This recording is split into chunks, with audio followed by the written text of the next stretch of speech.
Magandang araw sa inyong lahat. Ako po si Dra. Althea Ramos, at ngayong araw ay aanalisahin natin ang paksang, ang katotohanan tungkol sa black beans at epekto nito sa bato, kidneys. Mga nanay at tatay, may isang katotohanan na parang baligtad. Ang black beans ay matagal nang kilala na masustansya, nakakapagpalamig at healthy. Marami ang naniniwala na mas maganda kung mas marami ang iinumin o kakainin nito. Pero para sa inyong mga nasa edad 50 pataas, lalo na kung may mataas na blood sugar o mahina ang kidneys bato, ang maling paggamit nito sa ilang simpleng gawi ay maaaring magpahina lalo sa inyong bato araw-araw nang hindi nyo namamalayan. Baka sabihin ng iba sa inyo, Dra, umiinom ako ng nilagang black beans araw-araw at parang gumaan ang pakiramdam ko ah. Sa totoo lang po, minsan ang pakiramdam na magaan ay hindi dahil lumakas ang kidneys nyo. Ito ay dahil nawawalan na ng tubig at electrolytes ang katawan, mild dehydration, kaya parang lumulutang o magaan ang pakiramdam pansamantala.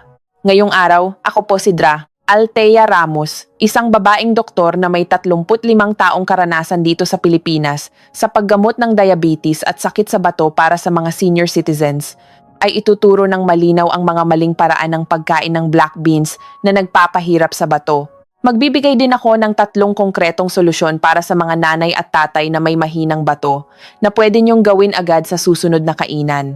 Manatili po kayo hanggang dulo dahil ang solusyon Tapla 3 ay ang bagay na madalas ginagawa ng baligtad ng karamihan, kaya kahit anong inom ay hindi gumagaling. Kung sa tingin nyo ay nakakatulong ang ganitong video na parang hawak kamay na pagtuturo, tulungan nyo po ako sa pamamagitan ng pag-like, pag-subscribe sa channel, at pag-share nito sa inyong mga kamag-anak na may diabetes, high blood, o mild kidney failure para maiwasan ang pagsisisi sa huli. Alam nyo po, tayong mga nagkakaedad na, ang nakakatakot sa sakit sa bato ay nasisira ito ng tahimik. Hindi ito masakit gaya ng ulcer sa tiyan. Hindi ito nilalagnat gaya ng impeksyon. Kapag pagod ang bato, madalas ang senyales lang ay mabilis mapagod, walang gana kumain, bahagyang pamamanas ng bukong-bukong ankles, madalas na pag-ihi sa gabi, at pangangati ng balat. At kapag nagpa-blood test, makikitang tumataas ang creatinine at bumababa ang EGFR. At sa puntong iyon, baka marinig nyo sa mga kapitbahay o kumare nyo, uminom ka ng sabaw ng black beans, magandang panglinis ng bato yan. Pero siguro nagtataka kayo ngayon, saan ba nagkamali? Huwag muna kayong mag-skip dahil didiretso na ako sa 3 pinakakaraniwang pagkakamali. Kukwentuhan ko kayo ng isang totoong pangyayari sa aking klinika dito sa Maynila. Hindi pa natatagalan, may isang tatay, 62 anyos, na may diabetes ng mahigit 10 taon. Hindi siya umiinom ng alak, hindi naninigarilyo, at maingat sa pagkain. Iniabot niya sa akin ang resulta ng lab test at bumuntong hininga. Dra, Ramos, okay naman ang sugar ko lately. Pero bakit tumaas ang creatinine ko? Umiinom naman ako ng nilagang black beans araw-araw para malinis ang kidney ko. Tinanong ko siya, Tay, gaano karami ang iniinom mo? Ngumiti siya ng mahinhin. Ginagawa ko na pong tubig, Dra, isang malaking pitsel araw-araw. Pamilyar ba ito sa inyo mga nanay at tatay? Kung mayroon sa inyo na umiinom ng ganito, mag-comment kayo ng 1 sa ibaba para malaman ko. At ang mas mahalaga, huwag niyong sisihin ang sarili niyo. Dahil karamihan talaga ay nagkakamali ng ganito. Mula sa kwentong iyon, may natutunan akong isang bagay. Hindi masama ang black beans, pero ang paraan ng paggamit nito ang pwedeng maging pabigat o tulong sa bato. Ngayon, alamin natin kung bakit ang black beans ay pwedeng maging espada na may 2 talim. Makinig kayong mabuti dito dahil kapag naintindihan nyo ito ng tama, habang buhay na kayong makakaiwas sa mali. Isipin nyo po ito, ang kidney bato ay parang filter ng tubig. Kung maganda ang filter, maayos nitong mapoproseso ang tubig, asin, minerals at dumi. Pero kung mahina na ang filter at dadagdagan pa natin ng mga bagay na mataas sa potassium, mataas sa phosphorus, o magpapaihi sa atin ng sobra, o magpapataas ng blood sugar, mas mahihirapan ang bato.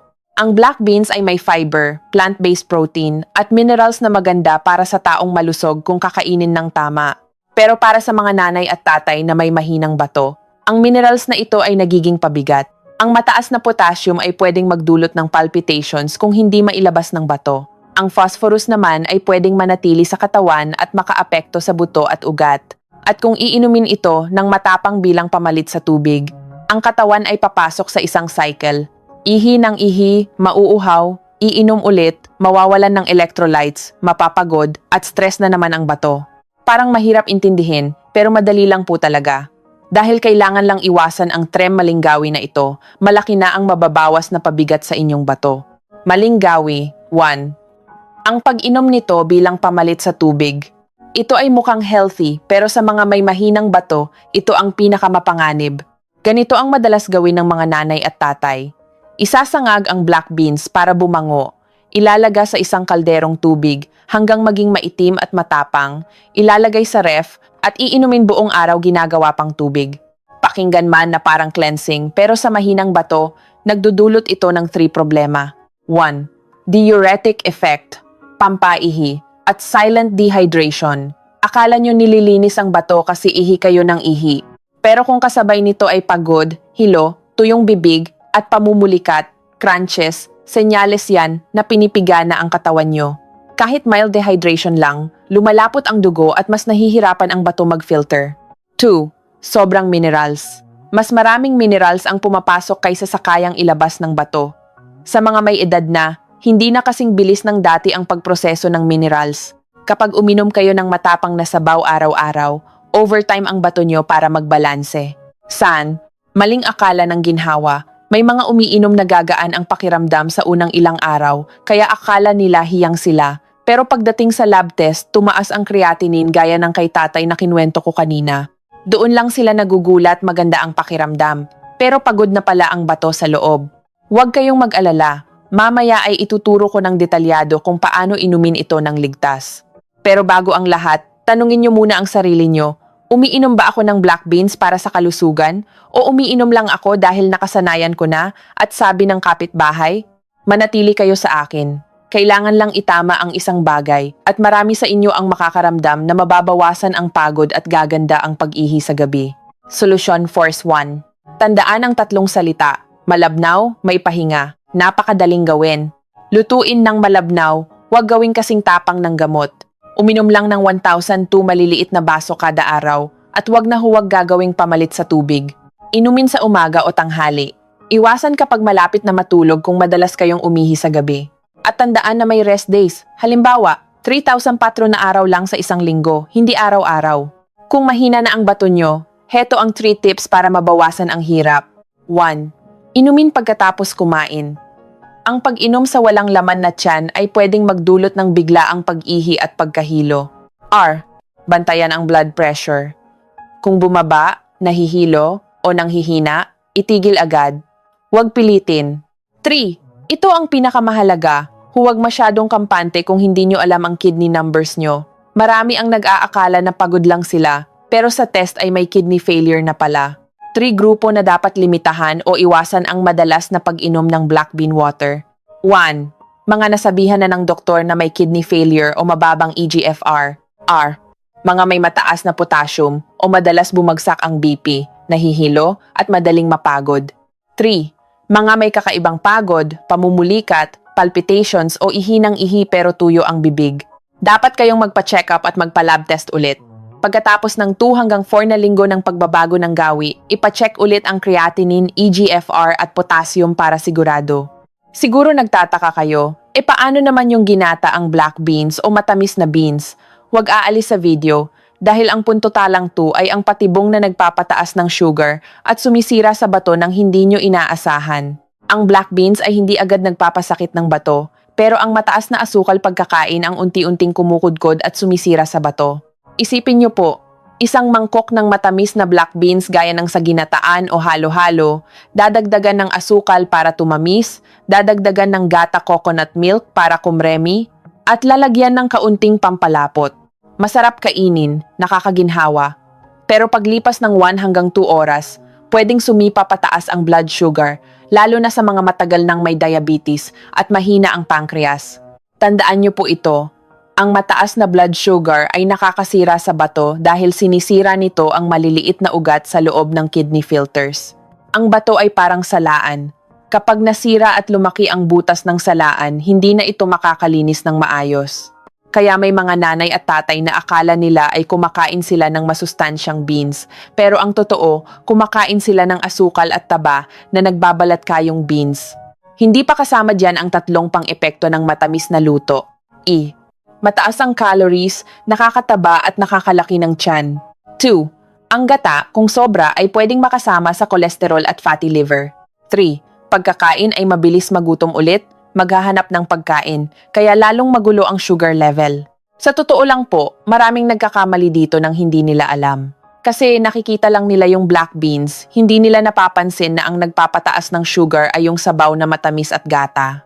Subukan yung alalahanin. Tuwing kumakain kayo ng matamis na black beans, napapansin nyo ba na mas nauuhaw kayo, mas pagod, o mas madalas umihi? Kung oo, mag-comment kayo sa baba para malaman ko na tama ang hinala ko na nahuhulog kayo sa patibong na ito. Pero may magandang balita. May paraan para makakain ng black beans nang hindi tumataas ang sugar. Solusyon 2. Kung gusto nyong kumain ng black beans nang hindi nag-space spike ang sugar, heto ang 2 paraan. Pumili kayo kung ano ang hiyang sa inyo. Option A. Pinakamadali, gawing ulam o savory. Halimbawa, isahog ang black beans sa sabaw ng baka o gulay. O kaya ihalo sa salad. Sa ganitong paraan, ang black beans ay nagiging source ng fiber at protein kaya mabagal ang pagtaas ng sugar. Option B. Kung mahilig sa matamis, bawasan ang tamis at kumain sa tamang pagkakasunod-sunod. Bawasan ng sobra ang asukal, hayaang lumabas ang natural na tamis ng beans. Iwasan ang pampalapot at limitahan ang gata. At ang pinakamahalaga, kumain muna ng gulay at protina karne, isda bago kainin ang beans. Huwag kainin ng gutom. 3 grupo na dapat umiwas sa matamis na black beans. 1. Diabetes na hindi kontrolado, mataas ang HbA1c. 2. May mataas na kolesterol o fatty liver. 3. Mahina ang bato na may kasamang pamamanas at madalas na pag-ihi sa gabi. Kung pagkakain ay uhaw na uhaw, o kapag sinukat ang sugar pagkalipas ng 1,002 oras ay mataas masyado, o kaya naman ay tuloy-tuloy na mataas ang sugar kahit nagbago na ng diet, kailangan nyo nang kausapin ang inyong doktor para ma-adjust ang gamot. Huwag mo nang aalis dahil ang maling gawitry ay ang akala nyo ay mabuti pero may connection pala sa bato kidney stones, gout rheuma at maling pagluluto. Sasabihin ko ito ng malinaw para maiwasan nyo ang lalong pagkapagod. May mga kumakain ng black beans para lumakas, pero hindi sinasadya ay nagbibigay sila ng pagkain para sa bato at rheuma. Maling gawitry, sobra-sobra at maling luto. Ito ay nahahati sa 2 klase. 1. Araw-araw na lang. Ginagawang parang milagrosong gamot. May mga gumagawa nito na kapalit na ng kanin o ulam. Ang problema, ang mahinang bato ay kailangan ng balanse. Huwag nating tambakan ng iisang pagkain araw-araw at umasa na gagaling tayo. Tandaan po ninyo, lahat ng sobra nakakasama, lalo na at hindi na kasing lakas ang bato natin noong tayo ay 30 o 40 pa anyos pa lang. 2. Hindi babad o hilaw ang luto. Kapag hindi malambot ang luto, nagiging kabag, bloated, at mahirap tunawin. Ang mga senior citizens na mahina ang panunaw ay madaling manghina. At kapag naging bloated, pwedeng magulo ang blood sugar. Idagdag pa na may mga taong sensitibo sa gout rheuma o kidney stones dahil sa oxalates o purines ng beans. Hindi lahat ay tinatamaan, pero kung may history kayo ng rheuma o bato, mag-ingat. Isang atake lang ng gout, hindi na kayo makakatulog sa sakit. Kaya sinasabi ko ito para makita ninyo na hindi porket black beans ay the more the better. Huwag kayong matakot sa black beans, matakot kayo sa sobrang pagkain nito. Solusyon 3. Tandaan ang 4 na salita. Kaunti, malambot, hatiin, sukatin. Kumain ng katamtaman. Gawing side dish lang. Huwag pamalit sa buong meal. Lutuin ng maigi. Gumamit ng pressure cooker o pakuluan ng matagal para malambot at madaling tunawin. Iwas kabag. Hatiin ang schedule. 2,003 beses lang sa isang linggo ay sapat na. Tip para sa mahina ang bato. Pwedeng pakuluan muna saglit. Itapon ang unang sabaw. At lagyan ng bagong tubig sa kapalambutin. Ito ay para mabawasan ang tapang at maging mas gentle sa tiyan at bato. Pairing. Sabayan ng gulay at tamang protina, itlog, isda, tokwa. Huwag kumain ng black beans lang na walang kasabay na ibang sustansya. 3 grupo na dapat magtanong muna sa doktor o nutritionist.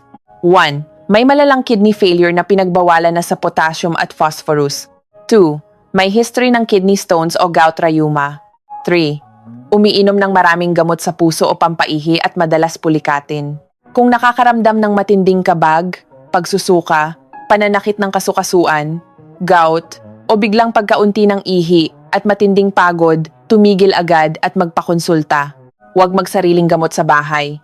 Siguro tanong nyo, so, sino ba talaga ang pwede at sino ang bawal? Heto na ang mapa ng paggamit para hindi na kayo manghula. Bawal kalimutan, ang black beans ay pagkain, hindi gamot. Hindi ito pamalit sa reseta ng doktor. Group 1, pwede, pero katamtaman. Diabetic na kontrolado ang sugar. Walang warning sa kidney tests. Walang history ng gout o kidney stones. Paalala, pwede kumain, pero wag araw-arawin. Group 2, pwede pero may limitasyon. Minsan tumataas ang sugar. May mild na pagtaas sa kidney tests o pamamanas. Paalala, wag gawing tubig ang sabaw, iwasan ang matamis na luto, malabnaw lang at may rest days. Group 3, iwasan o magtanong sa doktor. May malalang kidney failure, bawal sa potassium. Asterisk paulit-ulit na kidney stones o gout flare-ups. Paalala, huwag sumabay sa uso. Isang maling kain lang, sakit ng katawan at bulsa ang aabutin nyo. Ngayon, nasaan kayo sa tatlong grupong ito? I-comment nyo ang 1, 2 o 3 sa ibaba para mabasa ko at makapagbigay ng tips. Bago tayo matapos, heto ang checklist 9. Points. Black beans na ligtas sa bato. Pwede nyong i-screenshot. 1. Huwag inumin ang sabaw ng black beans bilang pamalit sa tubig. 2. Uminom ng malabnaw, 1,002 maliit na baso, 3,004 na beses sa isang linggo. 3. Iwasan inumin bago matulog kung madalas umihi sa gabi. Iwasan ang matamis na luto may asukal, gata, pampalapot. Number 5. Kung gusto ng matamis, bawasan ang asukal at kumain ng kaunti pagkatapos ng gulay, ulam. 6. Tratuhin ang black beans bilang side dish. Kaunti, malambot, hatiin ang schedule, 2,003x a week. Number 7. Kung mahina ang bato, pakuluan, itapon ang unang sabaw, at palambutin sa bagong tubig. 8. Bantayan ang 2 senyales, pagod, hilo, pulikat o matagal na kabag. 9. Pagkalipas ng 2,000 linggo, magpa-check ulit ng creatinine, EGFR at potassium. Gusto nyo ba na gumawa ako ng 7-day menu para sa mga may mahinang bato at diabetes? Kung gusto nyo, mag-comment ng menu sa ibaba at gagawan ko ito ng video. Huwag munang aalis. May isa pang bagay na bihirang pag-usapan. Kung kayo ay may mahinang bato at high blood, may isang inumin sa umaga na mas delikado pa sa black beans. Ito ay tatalakayin ko sa dulo ng susunod na video. At marami ang magugulat na baka ito pala ang dahilan kaya hindi bumababa ang BP nyo. Mga nanay at tatay, ang black beans ay hindi masama. Pero ang true malinggawi, gawing tubig, sobrang tamis at sobrang dami, maling luto, ang nagpapahirap sa bato. Ang solusyon, malabnaw at may pahinga, bawasan ang tamis o gawing ulam, at lutuin ng malambot at bantayan ang kidney numbers. Kung nakatulong ang video na ito para maiwasan ang maling akala, pakishare naman po sa inyong mga mahal sa buhay na may diabetes o sakit sa bato. At may tanong ako sa inyo, paano nyo kinakain o iniinom ang black beans? Sabaw ba, sa ulam, o matamis? Mag-comment sa baba para magawa natin ng video na swak sa inyo. Ako po si Dra, Althea Ramos. Abangan nyo ang susunod na video tungkol sa inumin sa umaga na akala nyo healthy pero nakakasama sa bato at BP. Mag-subscribe para hindi mahuli. Ingat po kayo palagi.